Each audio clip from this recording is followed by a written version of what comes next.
2018, a new year and a new target. You're moving up to 140 and challenging for a world title. Yeah, that's right. I mean, two-weight world champion. It's a dream come true if I can win that, and hopefully against Maurice Hooker and we'll do the business. Do you feel that the move to 140 is well overdue? You looked as though you were struggling with the weight a little bit last couple of fights. Yeah, I mean, for the last year or so I've been looking to move up. As soon as Crawford vacated, that was my chance to jump up, and yeah, with a fight like Hooker for a vacant title, it's a fight I think I can win, and then after that there's big fights in Britain, so hopefully we'll get this one out of the way and then look to the future. How much have you had a look at Maurice Hooker? What do you know about him?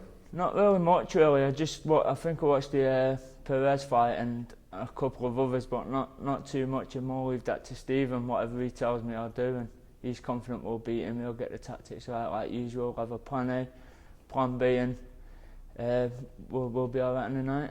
Do you feel we'll see the best of you again at 140 pounds? Is it going to be less of a struggle to get there? I think so, yeah, because it's shown in my last few fights that I've been struggling at the weight. I mean, my last few fights, the training camps the last 3 or 4 weeks I've not been training, I've just been making weight and not sparring well at that weight because my weight's been down, so I'll be able to keep my weight up a bit more and spar at what weight of fight we're going to be fighting at.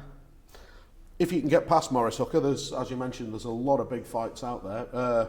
One guy queuing up to fight you is Jack Catterall. He says, I might be misquoting him, but he was saying he'd like the chance to knock you back down to lightweight. What do you make of that? Yeah, of course. I mean, Jack's a good fighter. I've done sparring with Jack. I mean, sparred Jack for the Sapeda fight, and yeah, it was good sparring. But I know I've got the beating of him when that fight happens. I mean, we're sparring him when he was lightweight and he was up near welterweight. So yeah, I know I'm confident of winning that fight when it does eventually happen. You can't tell too much from sparring, of course, as well. But what do you make of Catterall in terms of ability? I mean, is he a serious challenger for you? Yeah, he's good. He's tricky, southpaw. He's good. Yeah, we wouldn't use him if he wasn't good for the fight because we know he's a good fighter. But it's a fighter that I know can beat. In terms of the sparring, I mean, that's always kept a little bit in house. But they were very confident they'd done well in that spar. How did you see it? I've seen it as like 50-50 spar. He started well and I finished well, so it don't really matter, sparring, but at the end of the day, when it comes down to it, the fight night, it's all what happens on the night.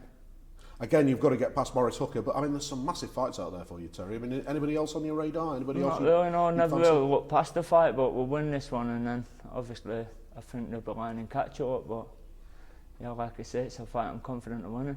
It's a great fight from the northwest as well, isn't it, that? Yeah, of course, he's a good kid, Jack, and he's under Arun now. He was sparring down there when he was really. Since he's been with Arun, I don't think he's improved that much, so yeah, I think he'll be alright. You'll be nice and confident in the fight, but in terms of who else you could fight, I mean, Jorge Linares is on BoxNation in the next couple of weeks. Will you be interested in watching that? Maybe tempt him up to 10 stone? Yeah, of course. I mean, that was a fight that should have happened at lightweight, really, and the qualify even that, and likes of Garcia now, he's moved up to 10 stone, and yeah, there'll be massive unification fights, yeah, of course. What are your ambitions in 2018 beyond winning the world title? Just to win the world title and unify, hopefully the 10 stone division, because I wanted to do that at lightweight, but yeah, that's my dream, to unify the division. What about the strength of the light welterweight division compared to, say, lightweight? How do you see it? I just see all the lightweights moving up, the likes of Garcia, Linares, people like myself, and yeah, even that Robert Easley, he's tall enough to move up, so yeah, I see it as all the lightweights will move up now. Crawford's vacated. 2018, I believe you've got some very positive family news, and your football team's winning the league. It might be your year, mightn't it? That's it, yeah. My missus has just found out she's pregnant with going to be our second child, so yeah, things are looking up. City are doing well, and yeah, we're smashing the league, and hopefully do well in the Champions League, and I'll become two-weight world champion. Wouldn't be a bad year in the Flanagan household, that would it? No, well, heck, I mean, 2017 wasn't really a good year for me. Let's hope 2018 is.